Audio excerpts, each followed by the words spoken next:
The morning rush had already begun at Sterling Academy, marble floors shining, expensive shoes clicking, and one quiet janitor sweeping in the corner. Nobody paid him much attention. To most, he was invisible. But that day, when a little autistic girl started crying in the hallway, overwhelmed by noise and lights, the janitor did something no one expected. He pulled out a small bottle of bubbles from his pocket and began to blow them gently. Within seconds, the child's tears turned to laughter. What he didn't know? A woman in heels stood at the end of the corridor, frozen. The billionaire owner of the school, and the girl's mother, had been watching the entire time. And that single act of kindness was about to change everything. The hallways of Sterling Academy always smelled like lemon polish and old money. Marble floors gleamed like mirrors. Portraits of founders lined the corridors, stern men and women in suits who seemed to watch everyone who passed. Every morning at 5:30, Marcus Reed arrived with his mop, bucket, and toolbox. His steps echoed softly through the empty hallways. He moved carefully, respectfully, like a guest in someone else's home. To most, he was invisible. The parents in luxury cars barely noticed him when they dropped off their children. Teachers passed him with polite nods, not remembering his name. The students, rich, noisy, and always in a hurry, treated him like the wallpaper. But Marcus didn't mind. He had learned long ago that peace often hides in invisibility. Marcus was in his early 40s, tall and broad-shouldered, with kind eyes that carried both warmth and weariness. Once, a long time ago, he had dreams. He had studied child psychology at a community college, hoping to work with kids who struggled to fit in, kids like he once was. But dreams don't always survive life's storms. When his mother was diagnosed with stage 3 breast cancer, Marcus dropped out of school and took up 2 jobs, warehouse work by night, janitorial shifts by day. By the time his mother passed, the debts were overwhelming and his savings were gone. He kept working, because that's what he knew how to do. When he finally got the position at Sterling Academy, a private school for the city's elite, it felt like a blessing.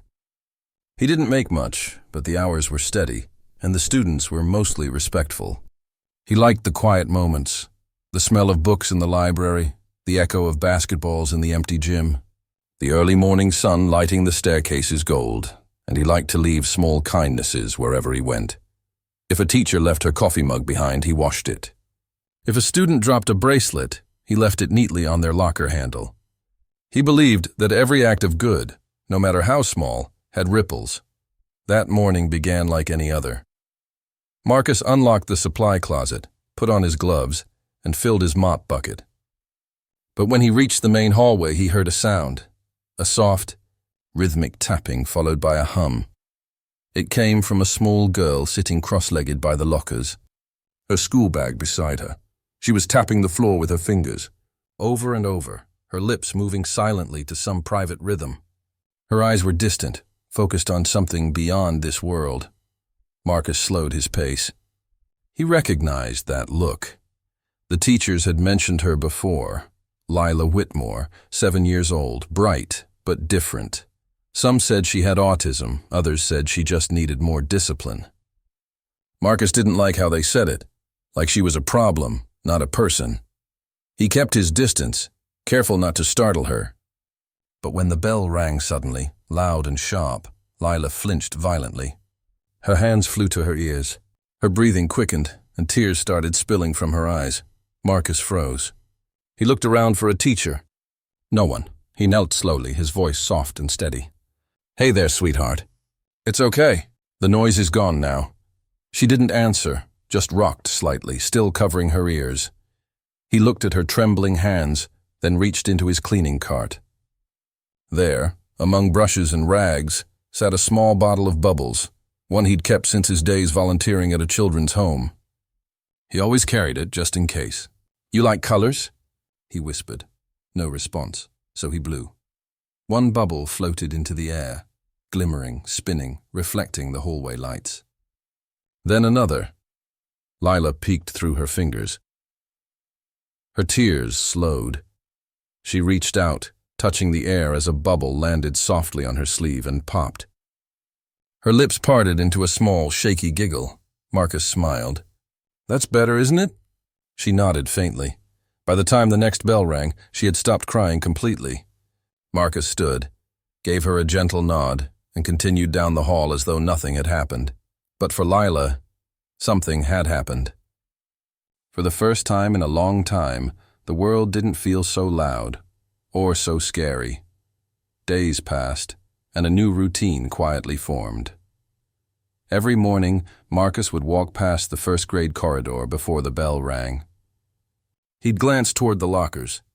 If Lila was there, he'd pause, smile, and blow a few bubbles into the air. Sometimes she giggled. Sometimes she blew them back at him using her own little wand. They didn't speak much. They didn't need to. It was a friendship built on small gestures and shared silence, the kind only two lonely souls could understand. One afternoon, while mopping the teacher's lounge, Marcus overheard a conversation. "I don't know what to do with Lila," said Ms. Burns, her teacher. "She's brilliant but unpredictable. The other kids avoid her." "Poor child," said another. "And her mother's never around. Always in meetings or on business trips. Well, she's a Whitmore," Ms. Burns sighed. "You know, the billionaire family? Her mom practically owns the school." Marcus froze mid-swipe. He'd heard the name before. Victoria Whitmore, CEO of Whitmore Enterprises, one of the richest women in the city. And that was her daughter? The quiet little girl who hid behind lockers and flinched at loud noises. He shook his head softly. Money, power, luxury, all that and still. A child who just needed someone to see her. He didn't judge Victoria. He'd read about her in magazines, elegant, composed, the kind of woman who made headlines when she blinked. But he couldn't help but wonder, did she even know her daughter liked bubbles? That thought lingered with him. The next morning, Marcus came early. He placed a small pink bubble bottle, decorated with tiny heart stickers, inside Lila's cubby.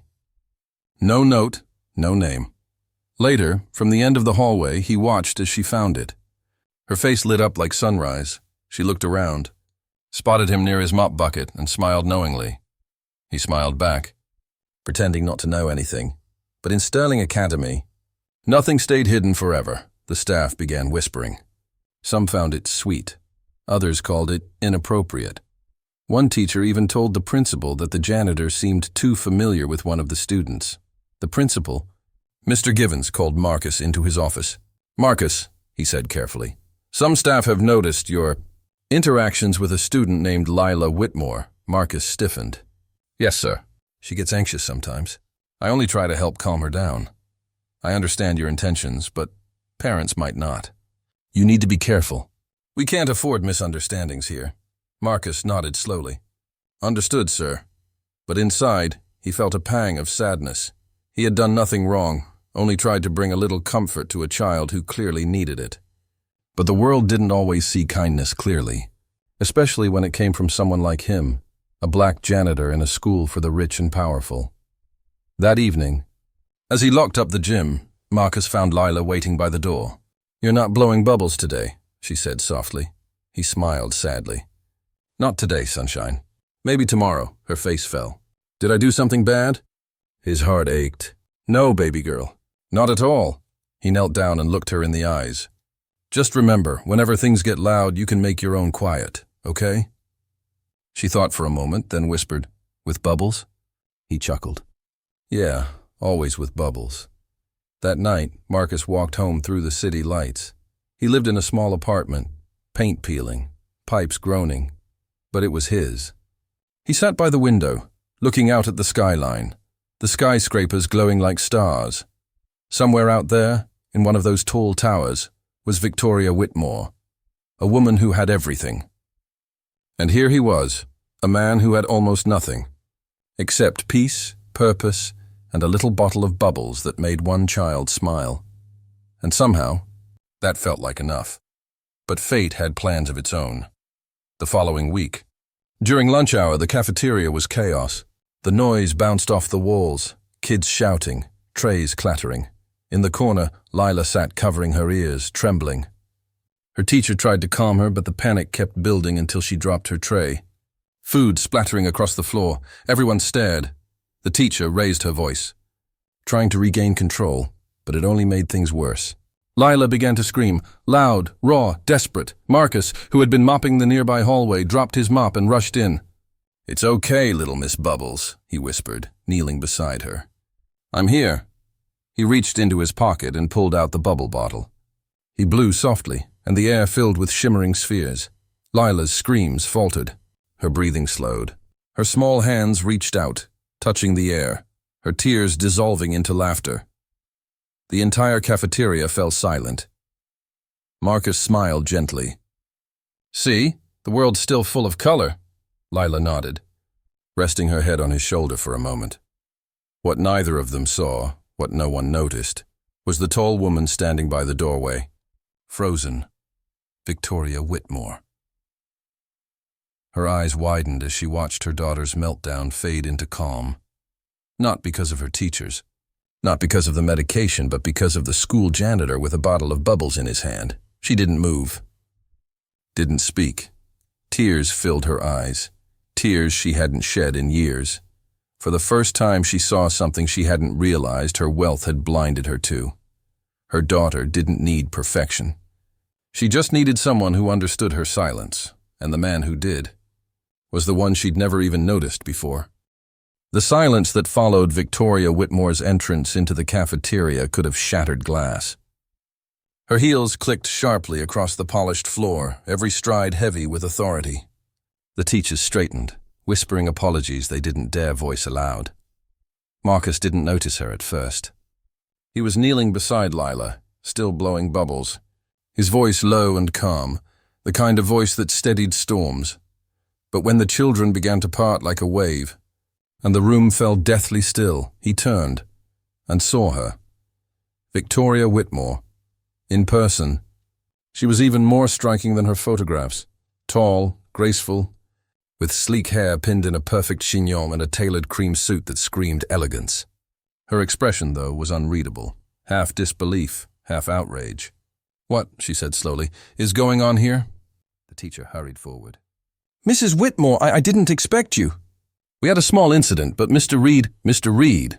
Victoria's eyes flicked toward Marcus. "The janitor?"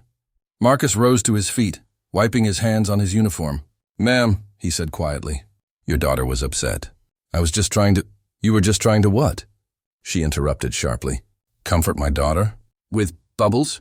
The last word dripped with disbelief, as if kindness itself was something foolish. Lila tugged at her mother's sleeve. "He helps me, Mama, when things are too loud." But Victoria wasn't listening.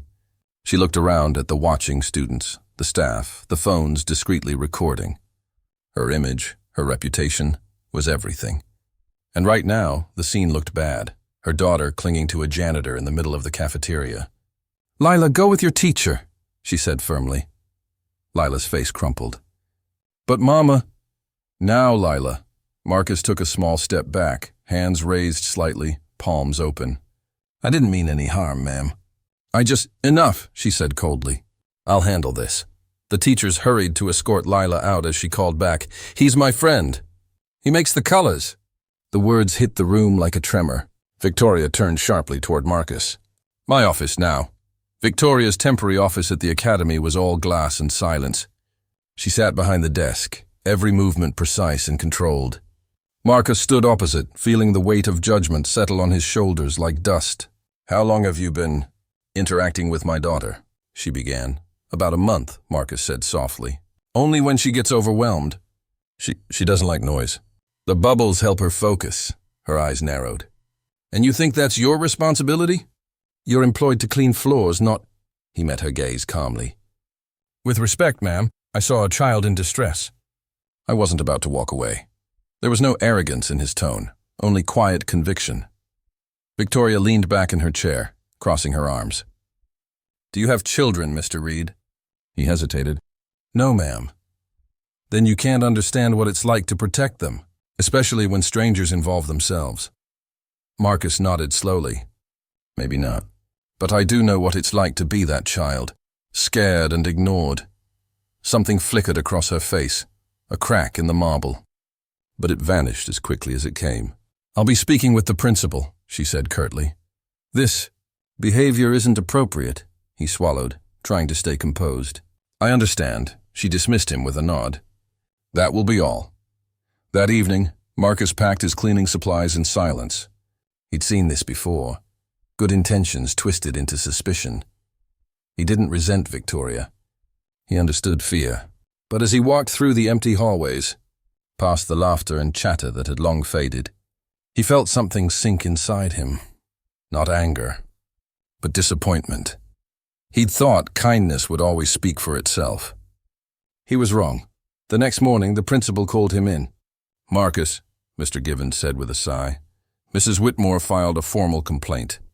Says she's concerned about your boundaries with her daughter." Marcus nodded, jaw tight. "I see. I know your heart's good," the principal continued, "but this is delicate. We'll have to suspend you until we clear it up." "Suspended? It's protocol, Marcus." "I'm sorry," Marcus nodded again. He didn't argue. He just took off his name badge, set it on the desk and walked out. Outside, the morning sun felt too bright. As he waited for the bus, he saw the children arriving in luxury cars, shiny, perfect, untouched by the world. Then he saw Lila in the back seat of a black SUV, face pressed against the window, her hand lifted in a small wave. He raised his in return. Then the car pulled away. For Victoria, that day was chaos. Her company was finalizing a major merger. Her phone buzzed nonstop, her assistant hovered, and her meeting stretched past midnight. But every time she closed her eyes, she saw that cafeteria, the bubbles catching the light, her daughter's laughter, the man's gentle voice. Her daughter had smiled. Truly smiled. For the first time in months. Victoria rubbed her temples, her mind a storm of contradiction. Why did it bother her so much? Was it fear or pride? That night, after putting Lila to bed, she lingered at her daughter's door.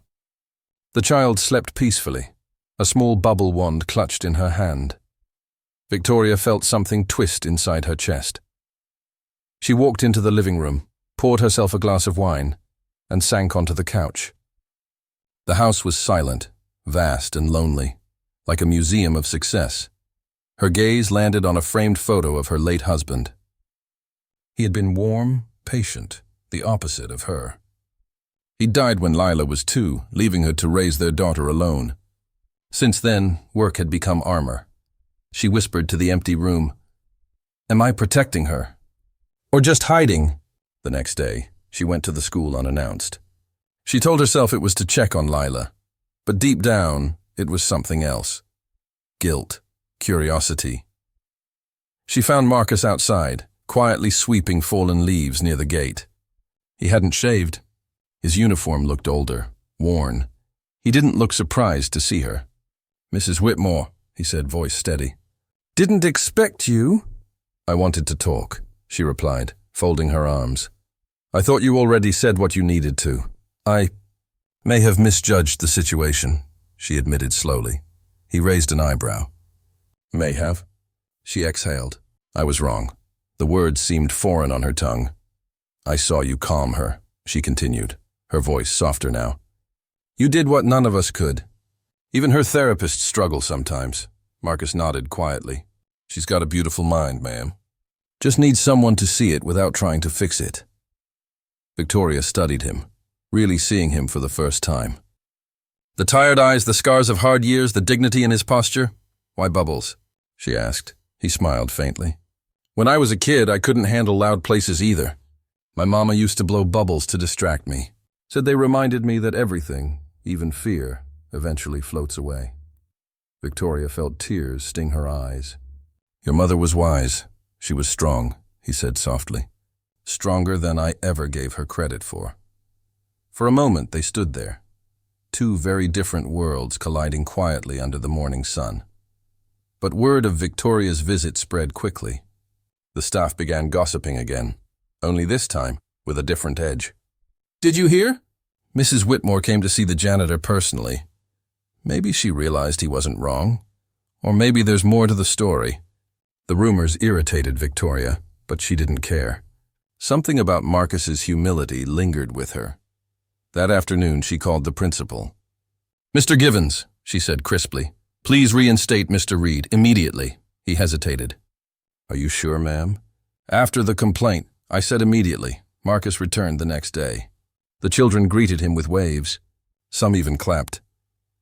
When he reached the hallway near Lila's class, he saw a note taped to her locker.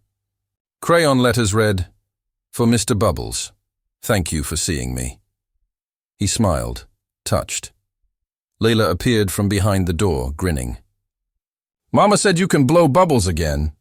Marcus chuckled. Did she now? Victoria stepped out moments later, watching them. She looked different, softer, no longer the untouchable executive, just a mother learning how to see. "I came to apologize properly," she said. "Not as Mrs. Whitmore, CEO, just as Lila's mom." He nodded. "You don't owe me anything, ma'am." "I think I do," she said quietly. "You reminded me what love looks like, and I forgot for a while." Days turned into weeks. Victoria began visiting the school more often. Sometimes she'd join Marcus and Lila during their bubble time. Other times, she'd just watch, her heart softening each day. They started talking, sharing coffee, laughter, stories about childhood. She learned that Marcus once studied child psychology. He learned that Victoria had spent so long building her empire, she'd forgotten how to slow down. In those quiet moments, something unexpected began to grow. Respect, connection, maybe even something more. But just as peace returned, a new storm gathered. One evening, a board member confronted Victoria. "The staff are talking," he said. "About you and the janitor." Her jaw tightened. "There's nothing inappropriate happening." "Perception is everything, Victoria. You have a company's image to protect. You can't be seen mingling with the help." The words burned. She wanted to argue, to say that kindness doesn't have class boundaries, but the old fear crept back in. Fear of scandal, fear of losing control. That night she didn't sleep. The next morning she avoided Marcus. He noticed immediately. When he finally caught her by the gate, he asked quietly, "Did I do something wrong?" She hesitated. "No, it's just complicated." He looked at her, understanding dawning. "Because of what people think?" Her silence was answer enough. He nodded slowly, eyes dimming. "I get it, ma'am. I've been invisible most my life. I can be invisible again." Before she could respond, he walked away. For 3 days, he didn't show up. The halls felt colder, emptier. Leela grew withdrawn, refusing to speak in class. When Victoria asked what was wrong, her daughter simply whispered, "You made Mr. Bubbles sad." The words pierced deeper than any accusation. That evening, Victoria drove across town to Marcus's apartment, a modest building tucked behind a laundromat. When he opened the door, surprise flickered across his face. "Mrs. Whitmore?" She took a breath. "Victoria, please." He stepped aside, letting her in. The apartment was small but neat. Photos of his mother, a few books, a stack of unpaid bills on the counter. "I didn't come here to lecture," she said softly. "I came to apologize again." He smiled faintly. "That's twice now. You must be keeping count." "I was wrong to let other people's opinions guide me," she said. "You didn't just help my daughter, you helped me see her again." He met her gaze. "That's all I ever wanted, ma'am." "For people to see," tears glimmered in her eyes. "Then stay, please, the school, the bubbles. Lila needs you, and maybe I do too." Outside, the city lights shimmered through the window. Marcus nodded slowly. "All right, but only if we make one rule." "What's that?" He smiled. "No more Mrs. Whitmore, just Victoria." She laughed softly through her tears. "Deal." When he returned to Sterling Academy, the students cheered. Even the teachers smiled, and in the middle of it all, Lila ran into his arms, waving a new bubble wand. "Mama says we can make bubbles every day now." She giggled. He grinned. "Then let's fill the whole world with them." That afternoon, Victoria watched as her daughter's laughter filled the courtyard. Bubbles drifting into the sky like fragile dreams. For the first time, she didn't think about shareholders or image or reputation. She just thought about love and the janitor who had reminded her that sometimes the smallest acts of kindness can change the biggest lives. The following week began beautifully, the kind of crisp morning that made the world seem softer. Lila was thriving again. She laughed, participated in class, and her therapists noticed a calmness they hadn't seen before. Victoria started arriving early at school, not as a CEO or benefactor, but as a mother. She and Marcus often talked in the courtyard, sharing coffee while Lila played. Their conversations were easy, gentle, like the rhythm of two people who'd lived through storms and learned to find peace in the quiet between them. For the first time in years, Victoria felt human again. But peace, as she knew all too well, never lasted long in a world obsessed with status. It began with whispers. Then whispers turned into headlines. Billionaire businesswoman seen spending time with school janitor. Whitmore scandal, daughter's friendship. With worker raises eyebrows. The tabloids devoured the story. Photos of Victoria and Marcus in the courtyard. Lila between them, bubbles catching sunlight like jewels. What the world saw as a moment of compassion, gossip turned into scandal. By afternoon, the board members of Whitmore Holdings were calling non-stop. "Victoria, this is reckless," one of them barked over the phone. "You can't be seen fraternizing with employees. People are calling you naive. He's not an employee of mine," she snapped. "He's my daughter's friend." "That may be, but your reputation is at stake. The investors are questioning your judgment." She hung up, hands trembling.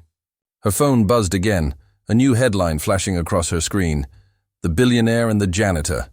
What's the real story?" She wanted to throw the phone across the room. All she'd ever done was care. And now, the world was punishing her for it. That evening, Marcus received a call too, from the school board. "Mr. Reed," the voice said coolly, "due to recent media attention, we'll have to let you go. Effective immediately." He closed his eyes, gripping the phone. "I understand." But when he hung up, a deep ache formed in his chest. Not because of losing the job. He'd lost plenty before. But because of what it meant for Lila. She'd wake up tomorrow, waiting for Mr. Bubbles, and he wouldn't be there. The next morning, Victoria arrived at the school to find parents clustered outside, some whispering, others openly staring. When she walked in, the principal looked nervous. "Mrs. Whitmore, may I speak with you privately?" Her stomach dropped. "It's about Marcus, isn't it?" He nodded. "The board voted last night. We had to terminate his employment." The attention was bad for the school. She froze. "Bad for the school? You know how parents can be. They're concerned about optics." "Optics," she repeated, voice trembling with disbelief. "The man comforted a child, my child, when no one else could. And you're firing him because of optics?" The principal sighed. "Please understand, we had no choice." Victoria's expression hardened. "You always have a choice." She turned on her heel and stormed out, fury burning behind her eyes. Her heels clattered across the marble floors as she found Lila's classroom. The little girl looked up, face lighting with joy. "Mama, Mr. Bubbles isn't here today." "Did he get sick?" Victoria knelt beside her, trying to steady her voice. "No, sweetheart, he had to go away for a bit." Lila's lower lip trembled. "But I didn't say goodbye," Victoria's heart cracked. "We'll fix that," she promised. That afternoon, she called a press conference. The reporters gathered in the academy courtyard, cameras flashing, microphones thrust forward. The story had already spiraled out of control, but Victoria wasn't here to defend her image. She was here to defend the truth. Marcus arrived quietly, confused after receiving her message. He stood near the back, hat in hand, trying to blend into the crowd. Then he heard his name. "The man you've all been gossiping about, Marcus Reed, is not just a janitor," Victoria said, voice clear and steady. "He is a man who showed more compassion than anyone I've met in years." The crowd hushed. "When my daughter, an autistic child who struggles with sound and touch, was overwhelmed, no teacher, no counselor, not even I could reach her. But Marcus did, not with degrees or titles, but with kindness. With Bubbles," she paused, scanning the sea of stunned faces. "You call it scandal. I call it humanity. You call it charity. I call it connection. The world may measure worth by money, but my daughter measures it by love. And by that measure, Marcus is richer than any of us." A murmur rippled through the crowd. Cameras clicked, recording every trembling word. "If you think kindness is beneath wealth," Victoria continued, Then perhaps we've all forgotten what being human means. Tears blurred her vision. Marcus didn't teach my daughter to be quiet. He taught her to be brave. And in doing so, he reminded me of something I'd buried beneath years of boardrooms and expectations. That love needs no title. Her voice broke slightly, but she pressed on.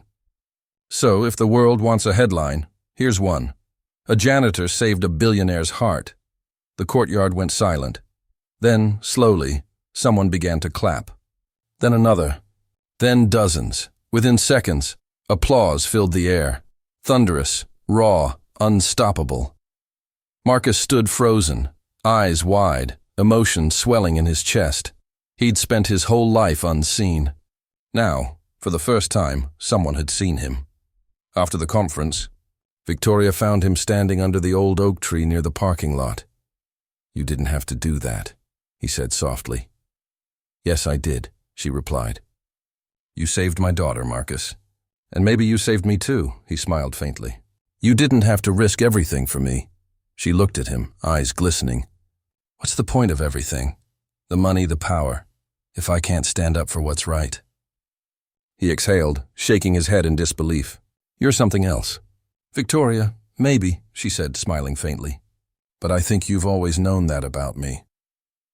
They stood there for a long moment, two worlds that were never meant to meet, yet somehow fit perfectly together. By evening, the video of her speech went viral. Across social media, people praised her courage. Billionaire mom defends janitor who helped her autistic daughter. A lesson in humanity from the Whitmores. But for Victoria, none of that mattered. What mattered was Lila's smile the next morning when Marcus returned to the school. Not as a janitor, but as the Academy's new child emotional support liaison, a position Victoria personally funded. When Lila saw him, she ran across the playground, laughter echoing through the air. "Mr. Bubbles, you came back!" He crouched down, catching her in his arms. "Told you, kiddo. Bubbles always float back." That night, as the sun dipped below the skyline, Victoria sat beside Marcus on the school steps, watching Lila chase the fading bubbles across the courtyard. "You know," she said softly, "I used to think people only respected power." He glanced at her. "And now?" She smiled. "Now I think the real power's in people like you, the ones who choose kindness even when the world doesn't notice." He chuckled. "That's funny. I used to think people like you never saw people like me."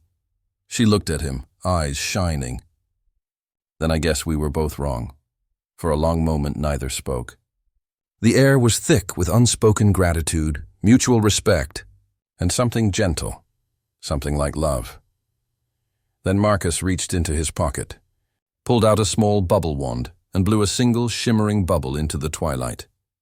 It floated between them, catching the last rays of the sun, fragile, fleeting, yet perfect. Victoria smiled. "It's beautiful." The next few weeks felt like a blur of light, sound, and change. Victoria's speech spread far beyond her city. Within 24 hours, clips flooded the internet, news anchors replaying her words, bloggers praising her courage, educators writing essays about compassion in the workplace. And at the center of it all was a quiet man who never sought the spotlight, Marcus Reed. Morning talk shows invited him for interviews. When the first camera turned toward him, Marcus almost didn't know what to say.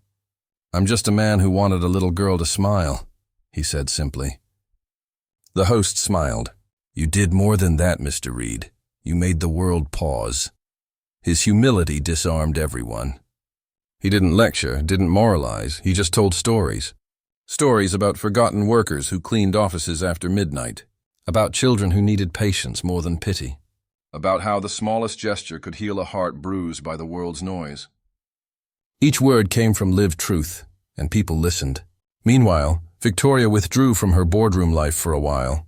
She realized how hollow those marble floors and glass walls felt, compared with a schoolyard full of laughter. She founded the Lila Foundation for Inclusive Education, dedicated to supporting autistic children and honoring unseen school staff. The motto painted across the foundation's banner read, "Compassion is the highest form of intelligence." Reporters tried to turn it into another billionaire redemption story, but she refused the title. "It's not redemption," she said during a televised interview. "It's realignment. I had everything, and almost forgot what mattered." Under her leadership, Whitmore Holdings began offering scholarships for employees' children, mental health benefits for custodial and service staff, and partnership programs for neurodiversity awareness. She didn't need applause. She wanted impact. At the academy, Marcus embraced his new role as a child emotional support liaison, a job he had never dreamed existed. He was no longer sweeping halls. He was changing lives. Teachers who once ignored him now sought his advice. Parents thanked him for the calm he brought into their children's worlds. He spent his evenings visiting other schools, teaching simple methods, using rhythm and sensory play to connect with children, turning fear into familiarity, seeing people, not problems. When asked how he came up with his techniques, he laughed softly.